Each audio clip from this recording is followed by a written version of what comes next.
You've seen him in some of the most memorable matches with superstars like Randy Orton, Rey Mysterio, Triple H, Undertaker, Shawn Michaels, to name a few. We could call him Mr. WrestleMania, but I kind of want to call you Mr. Netflix now. Yeah. Today's episode, I'm talking to Lucha Underground senior official Marty Elias. Hi, how you doing? Hey. Pleasure. Thank you for having me. Thank you. Awesome. This is our second time meeting. Yes. Just met you at AWS the other day, Yeah. which was cool to run into you there. It's funny because we've actually known each other through text messages and emails and stuff, but we never physically met. So at AWS, it was cool to finally meet you in person. Yeah. So, not one, but two shows on Netflix for you right now. Upcoming Jenji Kohan production Glow, about the gorgeous ladies of wrestling, and seasons 1 and 2 of the groundbreaking cult favorite Lucha Underground. Yes. All right, so let's start with Lucha Underground, one of the first three signings, along with Johnny Mundo and Chavo Guerrero. Yes. Now, when you signed on, did you have any idea that you were getting involved in something that would have such a huge impact on wrestling entertainment? No, I actually felt, that when I got the call from Krista Joseph, that it was just another wrestling thing that people were trying to get into, because there's been so many people who have said that they're putting a wrestling show together, and it's just one of those things. At this point, you just have a tendency just to, okay, well, we'll see what it is. So when DJ was really pushing it, saying, hey, I really want you to be a part of this, I really had to take a step back and go, because I was out. I had been done for 3 years. You had taken a break. Taken a break. I was going to say, what was it that got you back into it at that point? Krista Joseph really saying, hey, I want you to be a part of this because it's going to be something cool. But the funny thing is, he couldn't tell me who was behind it, and ultimately it was Robert Rodriguez. It was, Mark Burnett and things of that. But he couldn't tell me, and he says, I need to kayfabe it.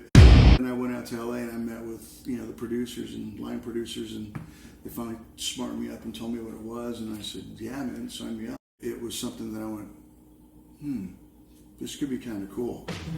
Just with the whole concept with the Aztec, the Lucha and the Mexican, and just the heritage. Great storyline.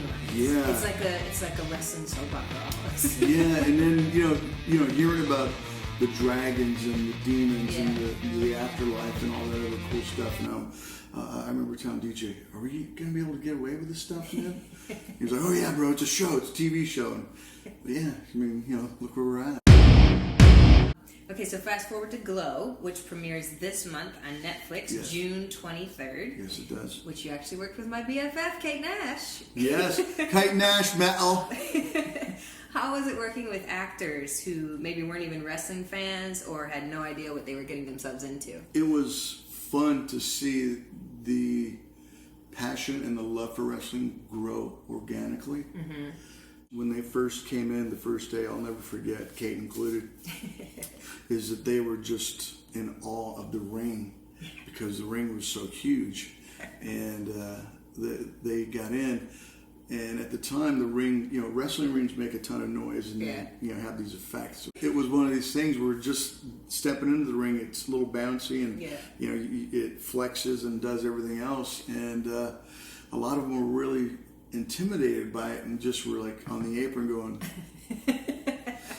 And I remember Chavo bumping for the first time in it, and it was making all this noise. And all of them were just like... Like, what did I get into? Yeah. Ultimately, they all grew to respect it and love it. And all of them worked hard. They all worked hard. But to see them go from that day one and then not knowing how to lock up or how to do anything, run the ropes, but then to see what it turned into, it was just amazing because Chavo was so cool about it. And it was just baby steps. And he showed them baby steps. And for them to really just grasp it And what I really loved about it is that all the girls were really cheerleaders for each other, and they were inspirational. It was like empowerment. And, you know, if somebody wasn't grasping something, or they wouldn't get a move and they couldn't do it, they all came together as a team and were really inspiring, going, you can get this, you can get this, we get this, we're Glow. And just to see that, it was just going, this is kind of cool, man. They're really getting it. Do you usually have that in wrestling training? Or do Oh, hell no. Hell no. It's like, bump, kid. You can't do that. Get out of here. You know, that's pretty much what it is. Let's talk about the role of the crowd. Like, how do you engage the audience if they're not into it? And how hard is it to call the match if the crowd is quiet? Well, it's all about grabbing the audience. And one of the things, you know, that I learned, and of course I'm going to name drop Shawn Michaels because he's the greatest of all time. So Shawn taught me that whenever you see somebody at a show like this, then you don't have them. Yeah.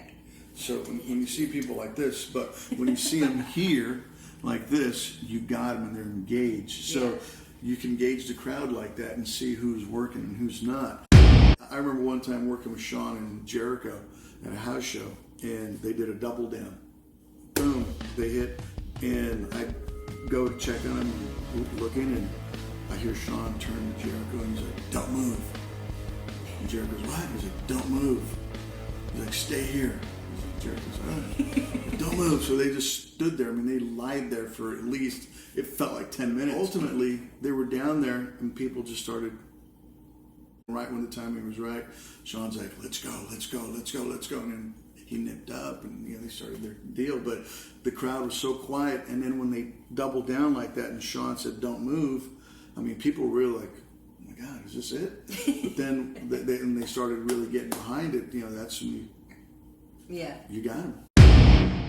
You've talked about this match a lot, but there's one thing I want to know about, and you brought up Shawn Michaels. So, Shawn versus The Undertaker, WrestleMania 25. You're told that the match is scheduled for 10 minutes. Did the three of you collectively decide to ignore that? Is that a ref's decision? And who's getting in trouble for it in the end? They told me no time cues. Actually, Shawn told me the first 5 minutes in, don't give me no more cues. Which I was just moving my lips. Are you going to get in trouble for that? No. And here's the thing, you know, I mean, with Taker and Shawn, those guys can do whatever they want. They can do whatever. Yeah, I mean, nobody's going to yell at them. I mean, especially with the match being what it became. You know, I mean, there's no way that nobody was going to yell at them for saying, hey, you know, you guys went over time. But during the whole spot where Taker dove and Shawn pushed me into the barricade, my earpiece did break for real. So it was perfect. It worked out. And it's funny because Shawn and I have talked about that, and Shawn's like, that was God's intervention. You know? So he wanted to give us time, brother. Okay, so I know you're a huge music fan. Huge. 80s, metal, Striper, all those bands. That's how I started. I taught myself drums to Dokken and Queensryche, Motley Crue, Bullet Boys, all that stuff. You hitchhiked to see Motley Crue when you were 15 years old. Yes, I did. I want to know about the car ride. Were you with a friend? Where was the concert? Who picked you up? I got picked up by a guy. I remember his name was Randy, and he had blonde hair. Trucker? Randy? No, he actually had a Camaro. Nice. It was him and his girlfriend. And I told them where I was going, and they were like, what? But then you got to figure, this is 1981. I mean, you know, things aren't the way they are like today. Yeah. I picked up the first Motley Crue record at Music Plus for $2.99. I seen it, and of course, being a huge Kiss fan, I was like, wow, you know, Kiss was Kiss and still is to me. But then seeing Motley Crue and seeing, you know, the edge that they had in the music, you know, what the message, and being from a dysfunctional place, I was like, these guys understand me. So I dyed my hair blue black, pierced my ears, and did that, and I looked like a love child of Juan Epstein of the Sweat Hogs and Jimi Hendrix. Nice. But I hitchhiked, and you know, the guy was cool. I mean, he was cool. I told him where it was at. It was at the Glendale Civic Auditorium. Wow. And actually, the band who opened up for Motley Crue, I'll never forget them. They were a band called GI, and they were a military band. They were a rock military band, but they were called GI.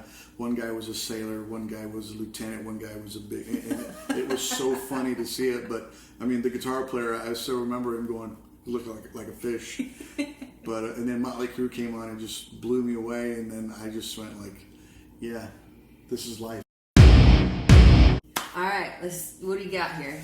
This right here, of course, I got other photos in here. I got Kiss stuff, but I have Motley Crue's first original press kit from Leather Records. I mean, it wasn't even Leather Records. It was Kaufman and Kaufman. Motley Crue, when they first started, their financial backer was a construction owner. His name was Alan Kaufman. He lived up in Grass Valley, I believe, and he invested a bunch of money because he was a rich construction guy. Had no idea what he was doing as far as managing, but he believed in Motley, and he put in a bunch of money. But what he did at the same time, he actually was trying to get them signed, and he's the one who gave them the money for the first Leather Records album, which everybody knows. I have the original press kit, or one of them. It's amazing. And this was done by Kaufman and Kaufman. I'm sure Motley Crue doesn't even have this. No, actually, Nikki Sixx and Mick Mars authenticated this. Mick said he didn't have it. I actually offered it to Mick Mars. I said, I'll give it to you. Wow. And he says, I couldn't do that to you. And when did you meet him? Goosebumps. It was at the NAMM show. Oh, cool. It was at the NAMM show. You know, I was working for Orange Amps, and he was doing something at Marshall, so I took a break and went over and I wanted him to check it out. If you look at this, it says Vince Neil. Neil is Neal. Oh, yeah. So they misspelled his name, but it's funny because they say Mick Mars. What does it say? He'll have the girls' hearts. Yeah, exactly. Yeah, So he'll have the girls' hearts throbbing. So, yeah, but it's funny because Mick Mars, they say Mick Mars at 25. Wow. Mick was already 35 at that time. Kiss is your favorite band. You even named your daughter Shandy after a Kiss song from the Unmasked album. So how did the obsession start? It started when I was 9, 10 years old. You got to remember, my mom and dad were very poor. I mean, we grew up poor. Where did you grow up? What area? I grew up in the Inland Empire in California, Southern California, Ontario. My dad was in prison for 12 years. So it was my mom and us kids at the time. That's how I grew up. Single mom, dad in prison. Yeah, so, I mean, he did 12 years. And then ultimately when he did get out, I mean, you know, he was an ex-con. He didn't have any type of anything. I mean, he didn't have any schooling, nothing. He just knew the streets and what he did, gang life, and he, you know, knew nothing. I mean, he was a janitor. I mean, my mom didn't work. You know, when he was in prison, I mean, we were on welfare and food stamps. You know, and to this day, in my bag, I mean, I still carry a food stamp with me. That food stamp and me have been all over the world, and it's a reminder to think back to, like, you know, you're never going to be here, kid. Did you ever in your wildest dreams think that boy from the Inland Empire on welfare would be on WrestleMania and Netflix and Lucha Underground and all that? Like, could you even dream that? No, I could think about it, but I never dreamt it. But what really got me is, you know, we lived with my uncle, and I posted some pictures a couple months ago of me dressing up as Paul Stanley with some kids who lived across the street, and the kid who got me into Kiss, I mean, he had Kiss Alive and Destroyer had just come out, and hence the Destroyer shirt. And it was like, oh my God, are these guys for real? You know, it was like, wow. And then seeing the videos and seeing, you know, what Kiss was, and listening and just going like, they were larger than life. I mean, they were just gigantic. And I remember hearing in '77 the Kiss was playing in New York, you know, Madison Square Garden, 3 nights sold out. And I told my mom, I remember vividly telling her one day that I was going to perform at Madison Square Garden. Don't know where that came from, why I said it, but I told her, I said, I'm going to be at the Garden one day. And, you know, all she could do was like, oh, that's nice. And that was that. And when I ultimately did work at the Garden, I called her up from a phone booth backstage at the Garden. And the first time I ever worked the Garden was with Roddy Piper. And I remember telling Hot Rod, I go, this is so cool because here, I remember telling my mom I was working the Garden, but then to work it with Piper and the history with Piper in the Garden and WrestleMania 1 and just all that stuff. I mean, you know, like you said, who would have thunk it, man? And at that time, I remember saying that and telling her, and I knew that I was going to do something in life. I just didn't know what it was. I always had dreams. I always practice my autograph. I don't know why. Me too. I remember my mom would always tell me, "Why are you writing on that?" I said, "Because people are going to like my autograph one day." And my autograph, if you guys ever get my autograph or you see me sign or whatever, my autograph is based off of Paul Stanley's. Just so you know. All right, Marty. So I have a good friend of mine named Chris Freeman. Chris is from the band Pansy Division. Chris is the biggest Kiss fan that I know. We used to live together, and he had like all the Kiss collector dolls all over our house and whatever. I told him I was interviewing you. Asked him to help me stump you with Kiss trivia. Ooh, Kiss trivia. Yes. So Chris sent in these questions. Okay. All right. They're kind of hard.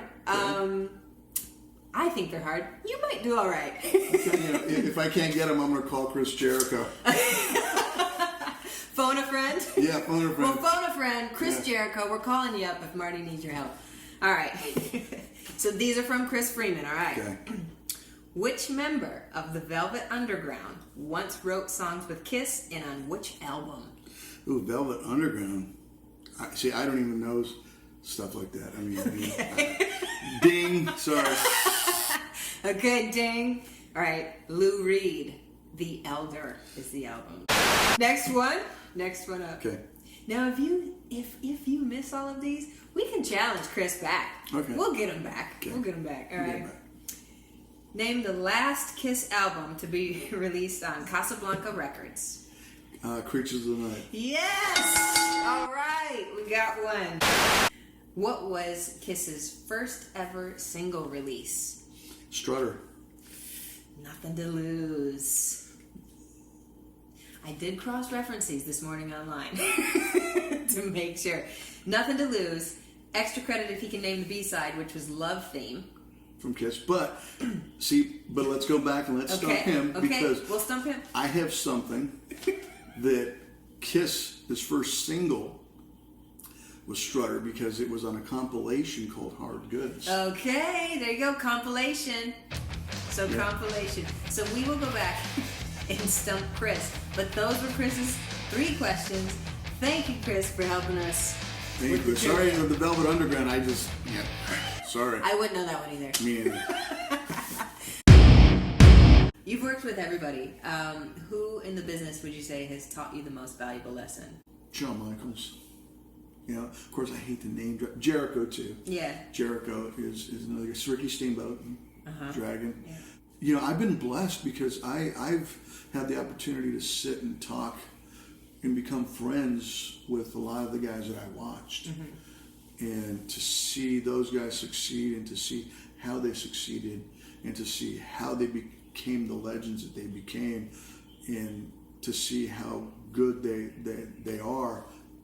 And, you know, it was just a matter of just picking their brains and listening and just asking the right questions and being able to befriend those guys and for them to, you know, take me in and say, hey, this is how you do this is how you do that, don't do that. And, you know, I've been blessed because I've been able to talk and learn from the best.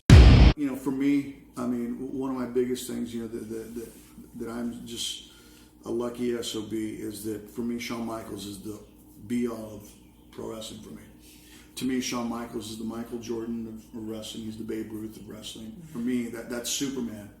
And if Superman ever did exist, for me, it would be Shawn Michaels. And being able to hang out with Superman and hold onto his cape, you know, that's pretty cool. Favorite movie? Dumb and Dumber. Favorite Disney character? Kylo Ren.